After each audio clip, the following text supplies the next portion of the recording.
General awareness test series का ये part 5 का है और इसमें मैं ज्योग्राफी का रिलेटेड क्वेश्चन बताऊंगा। अगर आपने पार्ट 1, 2, 3 और 4 नहीं देखा होगा तो मेरे प्लेलिस्ट में जाके देख सकते हैं, क्योंकि उससे जुड़ी हुई इसमें और भी क्वेश्चन आएंगे। तो प्रीवियस में मैंने नदी के बारे में बताया था और इसमें मैं नदी पे परियोजना पे बताऊंगा। तो अगर आप मेरे इस चैनल प्योर कॉन्सेप्ट क्लास में नए हो तो सब्सक्राइब कर लीजिएगा। मेरा नाम शशि रंजन है। तो स्टार्ट करते हैं। क्वेश्चन नंबर 1, निम्नलिखित में कौन चंबल घाटी योजना से संबंध नहीं है? पहला गांधी सागर, दूसरा जवाहर सागर, तीसरा गोविंद सागर, चौथा गोविंद बल्लभ पंत सागर। तो ऑप्शन है ए 1 और 2, बी 2 और 3, सी 3 और 4 या डी 1 और 4। सही आंसर है उसका होगा सी, यानी 3 और 4।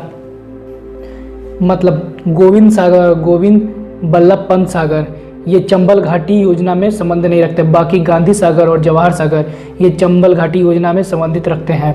क्वेश्चन नंबर 2, निम्नलिखित में कौन सा जलाशय चंबल नदी पर बना है? तो ऑप्शन है ए नागार्जुन सागर, बी राणा प्रताप सागर, सी विंध्या सागर या डी रिहांद। सही आंसर इसका होगा बी राणा प्रताप सागर चंबल नदी पर बना है। क्वेश्चन नंबर 3, टिहरी पनबिजली कॉम्प्लेक्स निम्नलिखित में से किस नदी पर स्थित है? तो ऑप्शन है ए अलकनंदा, बी भागीरथी, सी धौली गंगा, डी मंदाकिनी। सही आंसर इसका होगा बी भागीरथी, यानी भागीरथी नदी पर टिहरी पनबिजली कॉम्प्लेक्स स्थित है। पनबिजली का मतलब हुआ हाइड्रो इलेक्ट्रिक स्टेशन, यानी यहाँ पे जो पानी है उसको हम लोग स्टोर करके उसको इलेक्ट्रिसिटी में कन्वर्ट करते हैं, यानी विद्युत ऊर्जा में। क्वेश्चन नंबर 4, मैथन, बेल पहाड़ी एवं तिलैया बांध किस नदी पर बनाया गया है? तो ऑप्शन है ए दामोदर, बी बराकर, सी कोनार या डी बोकारो। सही आंसर इसका होगा बी बराकर, यानी बराकर नदी पे मैथन, बेल पहाड़ी एवं तिलैया बांध बनाया गया है। बराकर नदी दामोदर नदी की सहायक नदी है। जो दामोदर परियोजना बनाया गया था, जो दामोदर घाटी परियोजना बहुउद्देशीय है, जो भारत का सबसे पहला परियोजना, इसी के अंतर्गत में बराकर पे ये बनाया गया था। क्वेश्चन नंबर 5, दामोदर घाटी निगम की स्थापना कब हुई थी? तो ऑप्शन है ए 1945, बी 1946, सी 1947 या डी 1948। सही आंसर इसका होगा डी 1948। 1948 में दामोदर घाटी निगम का स्थापना हुआ था और इसको पूरा होने में 1953 में ये पूरा हो गया था। दामोदर घाटी परियोजना में जितने भी बांध बनने थे। क्वेश्चन नंबर 6, भारत में हरित क्रांति के जनक किसे कहा जाता है? तो option A Swaminathan, B Varghese Kurien, C Subramaniam या डी अब्दुल कलाम। सही आंसर इसका होगा ए स्वामीनाथन। स्वामीनाथन को ही भारत का हरित क्रांति का जनक कहा जाता है। क्वेश्चन नंबर 7, सही जोड़ का मिलान करो, नीचे दिए गए सही उत्तर चुने। एक साइड मैंने परियोजना दिया है और दूसरे साइड में कहाँ पे ये परियोजना है, इसको आपस में मैच करना है और इसी के अनुसार ऑप्शन भी है। तो इसमें आपको चूज़ करना है कि कौन सा आंसर से। इसी टाइप से एग्जाम में क्वेश्चन आता है और साथ ही इस क्वेश्चन से आपको 4 क्वेश्चन का अलग से आपको आंसर भी मिल जाएगा इस क्वेश्चन को बनाने से। तो ए में हीराकुंड परियोजना कहाँ पे है? इन चारों में से किसी एक में है। हल्दिया रिफाइनरी, तारापुर परमाणु केंद्र, कुद्रेमुखू पहाड़ियाँ, इन चारों में से कोई एक। तो इसका सही आंसर होगा सी, यानी सी का जो होगा वो सही होगा। तो मैं सही आंसर बता देता हूँ। हीराकुंड परियोजना उड़ीसा में है, हल्दिया रिफाइनरी पश्चिम बंगाल में है, तारापुर परमाणु केंद्र महाराष्ट्र में है और कुद्रेमुखू पहाड़ियाँ कर्नाटक में है। तो ये इसका सही मिलान हुआ, इससे आंसर हुआ सी। क्वेश्चन नंबर 8, सही उत्तर मिलाएं। यहाँ पे मैंने अलग से वो दे दिया और किस नदी पे है, जितना भी बना हुआ है बांध और किस नदी पे है उसके अकॉर्डिंग आपको सही मिलान करना है। तो उसी के according A B C D 4 option दिया है, तो ऑप्शन से आप मैच करेंगे। तो इसका सही आंसर मैं बता देता हूँ। तो आपको बताना है भाखरा नांगल किस नदी पर है, हीराकुंड किस नदी पे है, इडुक्की किस नदी पे है और नागार्जुन सागर किस नदी पे है। तो इसका मैं सही आंसर बता देता हूँ। भाखरा जो है वो सतलज नदी पे है, हीराकुंड महानदी पर है, इडुक्की पेरियार नदी पे है और नागार्जुन सागर कृष्णा नदी पे है। तो इन परियोजनाओं का ये कहाँ पे स्थित है वो सारा मैं बता दिया हूँ। तो इसके अकॉर्डिंग सही आंसर होगा B. Question number 9, Telugu Ganga परियोजना किस शहर को पानी मिलेगा? तो ऑप्शन है A Madurai, B Madras, C Bangalore या डी तिरुचुपल्ली। सही आंसर इसका होगा बी मद्रास। तो तेलुगु गंगा परियोजना से मद्रास यानी चेन्नई को पानी मिलेगा। तो इसके बारे में थोड़ा सा जान लेते हैं। तेलुगु गंगा परियोजना महाराष्ट्र, तमिलनाडु, आंध्र प्रदेश और कर्नाटक राज्य की संयुक्त परियोजना है और ये परियोजना कृष्णा नदी से जल पूर्ति प्राप्त करती है और इसी नदी परियोजना से चेन्नई को पीने का पानी भी मिलेगा। क्वेश्चन नंबर 10, तवा परियोजना कहाँ से संबंधित है? तो ऑप्शन है ए बालाघाट, बी बस्तर, सी होशंगाबाद या डी मंडला। सही आंसर इसका होगा सी होशंगाबाद। तो होशंगाबाद में तवा परियोजना बना हुआ है और ये तवा नदी पे बना हुआ है। क्वेश्चन नंबर 11, पोंग बांध किस नदी पर बनाया गया है? तो ऑप्शन है ए सतलज, बी रावी, सी चनाब या डी व्यास। सही आंसर इसका होगा डी व्यास। व्यास नदी पे पोंग बांध बनाया गया है और ये बांध हिमाचल प्रदेश के दक्षिण पश्चिम भाग पर बनाया गया है। क्वेश्चन नंबर 12, तुलबुल परियोजना का संबंध है? ऑप्शन ए व्यास नदी, बी रावी नदी, सी झेलम नदी या डी सतलज नदी। सही आंसर इसका होगा सी झेलम नदी। यानी तुलबुल परियोजना जम्मू कश्मीर में झेलम नदी पर बनाया गया है। क्वेश्चन नंबर 13, सही मिलान करें। तो रिहांद परियोजना किस नदी पर है? रानी लक्ष्मीबाई बांध परियोजना किस नदी पर है? टिहरी बांध परियोजना किस नदी पे है? राम गंगा परियोजना किस नदी पे? इसमें सही मैच कराना है। तो मैं आंसर बताता हूँ इसका। तो सही आंसर होगा जितनी भी परियोजना है और उससे संबंधित नदी। रिहांद परियोजना, रिहांद यानी सोन की सहायक नदी, इसका सही आंसर जो होगा सोन। रानी लक्ष्मीबाई बांध परियोजना बेतवा नदी पे, टिहरी बांध परियोजना भागीरथी नदी पे और रामगंगा परियोजना रामगंगा नदी पे। इसके अकॉर्डिंग सही आंसर हो जाएगा C. Question number 14, Dulhasti hydro power station किस नदी पर स्थित है? तो ऑप्शन है A Beas, B Chenab, C Ravi या डी सतलज। सही आंसर इसका होगा बी चिनाब। तो चिनाब नदी पे Dulhasti hydro power plant station है। क्वेश्चन नंबर 15, इस सही मिलान करें। तो एक साइड जलाशय है और दूसरे साइड में राज्य में दिया हुआ है, किस जलाशय किस राज्य में है? तो ए भद्रा, बी भवानी सागर, सी गांधी सागर और डी राणा प्रताप सागर। ये किस राज्य में आप सही मैच करें? तो इसका मैं आंसर बता देता हूँ। भद्रा कर्नाटक में है, भवानी सागर तमिलनाडु में है, गांधी सागर मध्य प्रदेश में है और राणा प्रताप सागर राजस्थान में है। तो इसके अकॉर्डिंग हो जाएगा आंसर डी। तो डी इसका सही मिलान है। क्वेश्चन नंबर 16, कौन सा बांध सिंचाई के लिए नहीं है? तो ऑप्शन है ए भवानी सागर, बी शिव समुंदर, सी कृष्णा राज सागर या डी भाखड़ा नांगल। सही आंसर इसका होगा बी शिव समुद्रम। जो है ये सिंचाई के लिए नहीं है, ये पूरी तरह से इसमें बिजली उत्पादन किया जाता है। क्वेश्चन नंबर 17, गंडक परियोजना किन दो राज्यों को संयुक्त परियोजना है? तो ऑप्शन है ए बिहार और उत्तर प्रदेश, बी उत्तर प्रदेश और मध्य प्रदेश, सी बिहार और पश्चिम बंगाल, डी बिहार और झारखंड। सही आंसर इसका होगा ए बिहार और उत्तर प्रदेश। इन दोनों राज्यों का संयुक्त प्रयोग गंडक परियोजना है। क्वेश्चन नंबर 18, एग मार्क क्या होता है? तो ऑप्शन है ए अंडा उत्पादन हेतु एक सहकारी समिति, बी कृषकों की सहायक, बी कृषकों की एक सहकारी समिति, सी अंडों की एक विनियमित मंडी या डी गुणवत्ता गारंटी की मोहर। सही आंसर होगा डी गुणवत्ता गारंटी की मोहर। जो एग मार्क आपने हर प्रोडक्ट पर देखा होगा तो वो उसकी गुणवत्ता या गारंटी बताती है कि अच्छा प्रोडक्ट है। क्वेश्चन नंबर 19, विश्व में हरित क्रांति के जनक किसे कहा जाता है? तो ऑप्शन है A Norman E Borlaug, B S Swaminathan, C G M. Khush या डी बी.पी. पाल। सही आंसर इसका होगा ए नॉर्मन ई बोरलॉग। इन्हें ही विश्व का हरित क्रांति का जनक कहा जाता है।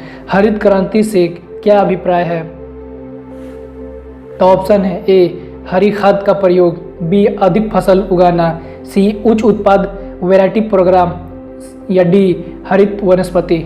सही आंसर इसका होगा सी उच्च उत्पाद वैरायटी प्रोग्राम। यही हरित क्रांति में है और हरित क्रांति में हम लोग जितने भी खाद्यान्न है उसको उत्पाद बढ़ावा के लिए इस योजना को लाए थे और इसको भारत में स्वामीनाथन एस.एम.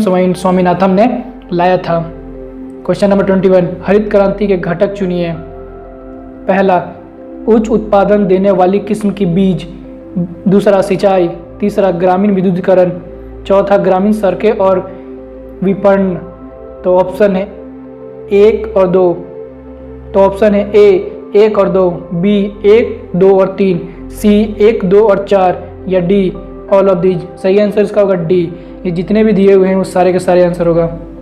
क्वेश्चन नंबर 22, सही मिलान करें। तो इसमें भी आपको सही मैच करना है। ए गुलाबी क्रांति, बी काली क्रांति, सी नीली क्रांति या डी भूरी क्रांति। ये सब आपको मिलाना है। तो इसका मैं सही आंसर बता देता हूँ, सही मिलान कर देता हूँ। तो गुलाबी क्रांति है प्याज से, बी काली क्रांति है कच्चे तेल उत्पाद से, सी नीली क्रांति है मत्स्य पालन से और डी भूरी क्रांति है उर्वरक से।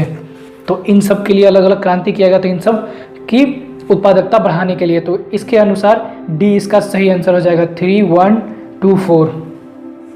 क्वेश्चन नंबर 23, किस महीने में रबी फसल की बुआई होती है? तो ऑप्शन है ए मार्च और अप्रैल, बी जून और जुलाई, सी अक्टूबर नवंबर या डी जनवरी फरवरी। सही आंसर इसका होगा सी अक्टूबर नवंबर में हम लोग रबी फसल की बुआई करते हैं। क्वेश्चन नंबर 24, गेहूं के अधिकतम उत्पादन वाला राज्य कौन है? तो ऑप्शन है ए पंजाब, बी उत्तर प्रदेश, सी मध्य प्रदेश या डी बिहार। सही आंसर इसका होगा बी उत्तर प्रदेश। उत्तर प्रदेश गेहूं उत्पादन में सबसे ज़्यादा राज्य है और दूसरे नंबर पर पंजाब आता है। क्वेश्चन नंबर 25, किसके उत्पादन में उत्तर प्रदेश का प्रथम स्थान है? तो ऑप्शन है ए चावल और गेहूं, बी गेहूं और गन्ना, सी चावल और गन्ना या डी गेहूं और दाल। सही आंसर इसका होगा बी गेहूं और गन्ना। इन दोनों में उत्पादन में उत्तर प्रदेश प्रथम स्थान है, गन्ना में भी प्रथम स्थान है। इनमें से क्वेश्चन नंबर 26, इनमें से कौन सी खरीफ फसल है? पहला कपास, दूसरा मूंगफली, तीसरा धान, चौथा गेहूं। तो ऑप्शन होगा ए 1 और 4, बी 2 और 3, सी 1, 2 और 3 या डी 2, 3 और 4। सही आंसर इसका होगा सी 1, 2 और 3, यानी कपास, मूंगफली और धान ये तीनों के तीनों खरीफ फसल है और गेहूं हमारा रबी फसल है। क्वेश्चन नंबर 27, भारत का चावल का कटोरा क्षेत्र का नाम क्या है? तो ऑप्शन है ए केरल और तमिलनाडु, बी कृष्णा और गोदावरी डेल्टा क्षेत्र या सी पूर्वोत्तर क्षेत्र या डी सिंधु गंगा का मैदान। सही ऑप्शन होगा बी कृष्णा गोदावरी डेल्टा क्षेत्र। इस क्षेत्र में चावल का कटोरा भी कहा जाता है, यानी इस क्षेत्र में सबसे ज़्यादा चावल उत्पादन होता है। क्वेश्चन नंबर 28, देश का आधे से अधिक उत्पादन चावल 4 राज्य से प्राप्त होता है। तो ऑप्शन है ए गोवा, पश्चिम बंगाल, तमिलनाडु और उड़ीसा, बी पश्चिम बंगाल, उत्तर प्रदेश, पंजाब और आंध्र प्रदेश या सी उत्तर प्रदेश, पश्चिम बंगाल, छत्तीसगढ़ और असम या डी पंजाब, आंध्र प्रदेश, बिहार और उड़ीसा। सही आंसर इसका होगा बी, यानी पश्चिम बंगाल, उत्तर प्रदेश, पंजाब और आंध्र प्रदेश ये चारों राज्य हैं जहाँ पे चावल अधिक मात्रा में उत्पादित होता है और ये क्रम वाइज लिखा गया है। क्वेश्चन नंबर 29, भारत का सबसे बड़ा कपास उत्पादक राज्य है। तो ऑप्शन है ए महाराष्ट्र, बी गुजरात, सी पंजाब या डी राजस्थान। सही आंसर इसका होगा ए महाराष्ट्र। तो महाराष्ट्र भारत का सबसे ज़्यादा कपास उत्पादन वाला राज्य है। क्वेश्चन नंबर 30, भारत के किन राज्यों में गन्ना का सबसे ज़्यादा उत्पादन होता है? तो ऑप्शन है ए बिहार और उत्तर प्रदेश, बी उत्तर प्रदेश और राजस्थान या सी आंध्र प्रदेश और जम्मू कश्मीर या डी पंजाब और हिमाचल प्रदेश। सही आंसर इसका होगा ए बिहार और उत्तर प्रदेश। इन दोनों राज्यों में सबसे ज़्यादा गन्ना का उत्पादन होता है। क्वेश्चन नंबर 31, कौन सा एक जीव चावल की फसल के लिए जैविक उर्वरक का कार्य कर सकता है? तो ऑप्शन है A blue green algae, B rhizobium, C कवक मूल कवक या डी एजोटोबैक्टर। सही आंसर इसका होगा ए ब्लू ग्रीन एल्गी, जिसको हम लोग नीला हरित शैवाल भी कहते हैं। ये चावल में उर्वरकता का काम कर सकता है। क्वेश्चन नंबर 32, सही मिलान करें। तो पहले कॉलम में स्थल यानी जगह दिया हुआ है और दूसरे पे नदियों का संगम दिया हुआ है, तो इसके अनुसार आपको मिलाना है। तो क्वेश्चन है, रुद्रप्रयाग किसके संगम में मिलता है? नंदप्रयाग किसके संगम पे मिलता है? कर्णप्रयाग, डी देवप्रयाग। तो इसका सही आंसर मैं बता देता हूँ आंसर वाइज। तो सही मिलाप हो जाएगा रुद्रप्रयाग अलकनंदा और मंदाकिनी, नंदप्रयाग विष्णु गंगा और मंदाकिनी, कर्णप्रयाग अलकनंदा और पिंडर, और देवप्रयाग भागीरथी और अलकनंदा। यानी इन नदियों के मिलने से जो प्रयाग होता है, ये इसका सही मैच हो जाएगा। इसके अकॉर्डिंग बी सही इसका आंसर हो जाएगा। क्वेश्चन नंबर 33, भारत के निम्न राज्यों में से किसे चीनी का कटोरा कहा जाता है? तो ऑप्शन है ए उत्तर प्रदेश, बी महाराष्ट्र, सी बिहार या डी हरियाणा। सही आंसर इसका होगा ए उत्तर प्रदेश। उत्तर प्रदेश को चीनी का कटोरा भी कहते हैं। क्वेश्चन नंबर 34, 1903 ईस्वी में भारत की प्रथम चीनी मिल कहाँ स्थापित हुई थी? यानी 1903 में। तो ऑप्शन है ए प्रतापगढ़ में, बी प्रतापपुरा में, सी मवाना में या डी बलरामपुर में। सही आंसर इसका होगा बी प्रतापपुर में। तो प्रतापपुर में 1903 ईस्वी में भारत का प्रथम चीनी मिल स्थापित हुआ था। क्वेश्चन नंबर 35, शुष्क भूमि के लिए सर्वाधिक उचित फसल कौन सी है? तो ऑप्शन है ए गन्ना, बी जूट, सी गेहूं या डी मूंगफली। सही आंसर इसका होगा डी मूंगफली। तो मूंगफली के लिए शुष्क भूमि की सर्वाधिक फसल उत्पन्न होती है। क्वेश्चन नंबर 36, 1992 और 93 किसकी उपज इतनी प्रचुर हुई कि उसे कीर्तिमान माना गया? तो ऑप्शन है ए चावल, बी गन्ना, सी दलहन या डी तिलहन। सही आंसर होगा डी तिलहन। तो तिलहन का उत्पादन इतना हुआ कि उसे एक कीर्तिमान कहा गया था। तो तिलहन का मतलब जिससे हमें तेल मिलता है, जो भी जिसका भी उत्पादन से हमें तेल मिलता है उसे तिलहन कहते हैं। जैसे सरसों हो गया। क्वेश्चन नंबर 37, राजस्थान किस वस्तु का प्रमुख उत्पादन है? तो ऑप्शन है ए चना, बी सरसों, सी कपास या डी गेहूँ। सही आंसर इसका होगा बी सरसों। तो सरसों के लिए राजस्थान सबसे ज़्यादा उत्पादन करता है। क्वेश्चन नंबर 38, दलहन फसलों के उत्पादन हेतु कौन सा तत्व आवश्यक होता है? तो ऑप्शन है ए क्रोमियम, बी कोबाल्ट, सी आयोडीन या डी सोडियम। सही आंसर इसका होगा बी कोबाल्ट। तो कोबाल्ट दलहन फसलों के लिए सबसे उपयुक्त आवश्यकता है। क्वेश्चन नंबर 39, सही उत्तर चुनिए। पहला, भारत में कर्नाटक कच्चे रेशम का सबसे बड़ा उत्पादक है। दूसरा, भारत में आंध्र प्रदेश शहतूत रेशम का सबसे बड़ा उत्पादक है। तीसरा, भारत में झारखंड टसर रेशम का सबसे बड़ा उत्पादक है। या चौथा, भारत में मेघालय ईरा रेशम का सबसे बड़ा उत्पादक है।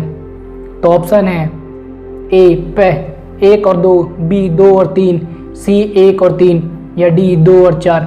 सही आंसर होगा सी 1 और 3। तो सही उत्तर था इसका 1 और 3। तो पहला, भारत में कर्नाटक कच्चे रेशम का सबसे बड़ा उत्पादक है, और तीसरा भारत में झारखंड टसर रेशम का सबसे बड़ा उत्पादक है। तो ये दो आंसर सही था। क्वेश्चन नंबर 40, भारत में कौन सा राज्य देश का 70% से अधिक कॉफ़ी पैदा करता है? तो ऑप्शन है ए तमिलनाडु, बी केरल, सी महाराष्ट्र या डी कर्नाटक। सही आंसर होगा इसका डी। तो कर्नाटक में भारत का सबसे ज़्यादा 70% कॉफ़ी उत्पादन किया जाता है। क्वेश्चन नंबर 41, भारत का सबसे बड़ा रबड़ उत्पादक राज्य कौन है? तो ऑप्शन है ए आंध्र प्रदेश, बी कर्नाटक, सी केरल या डी तमिलनाडु। सही आंसर इसका होगा सी केरल। क्वेश्चन नंबर 42, सही उत्तर चुनिए। तो यहाँ पे मैंने प्रोडक्ट दिया है और किस जगह पे है उसको आपको सही मिलान करना है। पहला जूट, दूसरा ए जूट, बी चाय, सी कॉफ़ी या डी गन्ना। तो इसके अनुसार सही है। तो मैं सही आंसर, तो अब फसल और राज्य सही मिलाप होगा। जूट पश्चिम बंगाल में, चाय असम में, रबर केरल में और गन्ना उत्तर प्रदेश में। ये इसका सही मिलाप है। इस सही मिलाप के अकॉर्डिंग आंसर हो जाएगा ए। क्वेश्चन नंबर 43, तो इसमें भी आपको सही मिलाप करना है। एक तरफ बोर्ड है और दूसरी तरफ स्थान, यानी कहाँ पे वो बोर्ड स्थापित है। तो पहला coffee board, A coffee board, B rubber board, C चाय बोर्ड और डी तंबाकू बोर्ड। इसके अकॉर्डिंग आपको मैच करना है। तो इसका सही आंसर मैं बता देता हूँ। कॉफ़ी बोर्ड बेंगलुरु में है, बी रबर बोर्ड कोट्टायम में है, सी चाय बोर्ड कोलकाता में है, डी तंबाकू बोर्ड गंटूर में है। तो इसके अकॉर्डिंग सही आंसर इसका बी हो जाएगा। जो कि 1, 3, 4 और 2। क्वेश्चन नंबर 44, मत्स्य उत्पादन राज्य का सही क्रम क्या है? तो ऑप्शन है ए गुजरात, केरल, आंध्र प्रदेश, तमिलनाडु, बी केरल, गुजरात, आंध्र प्रदेश, तमिलनाडु, सी आंध्र प्रदेश, गुजरात, केरल, तमिलनाडु, या डी तमिलनाडु, आंध्र प्रदेश, गुजरात, केरल। तो इसका सही आंसर हो जाएगा सी। तो मत्स्य पालन उत्पादन राज्य में सही क्रम है आंध्र प्रदेश, गुजरात, केरल और तमिलनाडु। क्वेश्चन नंबर 45, भारत के निम्न में से किस भाग में खनिज संसाधन का सबसे बड़ा भंडार है? तो ऑप्शन है ए पश्चिम में, बी दक्षिण में, सी उत्तर में, या डी दक्षिण पूर्व में। सही आंसर इसका होगा डी, दक्षिण पूर्व में भारत का खनिज भंडारण संसाधन सबसे बड़ा है। क्वेश्चन नंबर 46, भारत के कौन से 2 राज्य सबसे बड़े पैमाने पर लौह अयस्क से संपन्न है? तो ऑप्शन है ए बिहार और पश्चिम बंगाल, बी मध्य प्रदेश, उड़ीसा, सी बिहार और उड़ीसा, या डी मध्य प्रदेश और पश्चिम बंगाल। सही आंसर इसका होगा बी, मध्य प्रदेश और उड़ीसा। तो ये 2 राज्य जो सबसे बड़े पैमाने पर लौह अयस्क संपन्न वाले राज्य हैं। क्वेश्चन नंबर 47, लौह अयस्क में बेलाडीला में किसका खनन होता है? तो ऑप्शन है ए हेमाटाइट, बी सीडेलाइट, या सी लेमोनाइट, या डी मैग्नेटाइट। सही आंसर इसका होगा ए हेमाटाइट। तो थोड़ा सा जान लेते हैं हम। बेलाडी खान छत्तीसगढ़ के दंतावाड़े जिले में स्थित है। यहाँ से हेमाटाइट लौह अयस्क का खनन किया जाता है और हेमाटाइट उच्च गुणवत्ता वाला लौह अयस्क है, यानी सबसे अच्छा क्वालिटी का लौह हेमाटाइट से ही मिलता है। तो लौह अयस्क को हम लोग आयरन और भी जिससे भी जानते हैं, इंग्लिश में इसको आयरन और भी कहते हैं। तो आयरन और सबसे अच्छा मिलता है हेमाटाइट से। क्वेश्चन नंबर 48, किस राज्य में तांबा का सबसे अधिक भंडारण है? तो ऑप्शन है ए बिहार, बी झारखंड, सी कर्नाटक, या डी राजस्थान। सही आंसर इसका होगा डी राजस्थान। तो राजस्थान में तांबा का सबसे अधिक भंडारण है। क्वेश्चन नंबर 49, निम्नलिखित कोयला क्षेत्र में किसका कोयला भंडारण सर्वाधिक है? तो ऑप्शन है ए झरिया, बी रानीगंज, सी कोरबा, या डी सिंगरौली। सही आंसर इसका होगा ए और बी दोनों, यानी झरिया और रानीगंज, इन दोनों में कोयला का भंडारण सबसे ज़्यादा है। झरिया झारखंड में है और रानीगंज पश्चिम बंगाल में। तो झरिया में 15,000 मिलियन टन ये भंडार है और कुल भंडार 19,000 मिलियन टन है, और रानीगंज में 14,826 मिलियन टन भंडारण है, और जबकि 26,638 कुल भंडारण मिलियन टन है। केरबा और सिंगरौली का भी उसी तरह से मैंने आपको फिगर में दे दिया है।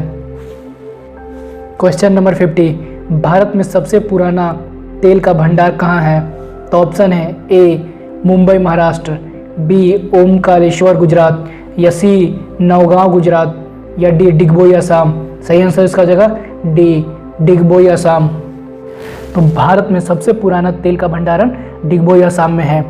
ये ब्रह्मपुत्र घाटी का तेल भंडारण है। ब्रह्मपुत्र घाटी देश का सबसे पुराना तेल घाटी भी है। तो इस वीडियो में इतना ही। तो इस वीडियो को ज़्यादा से ज़्यादा लाइक कीजिएगा, शेयर कीजिएगा और सब्सक्राइब कीजिएगा। ज़्यादा लोग तक शेयर कीजिएगा। जो भी एग्जाम का तैयारी करें उन सबके लिए ये बहुत ही इंपॉर्टेंट क्वेश्चन है। खासकर जो भी स्टेट का POC लेवल एग्जाम तैयारी करते हैं उनके लिए बहुत ही ज़्यादा इंपॉर्टेंट है। Thank you for watching. इसको जरूर से जरूर शेयर कीजिएगा।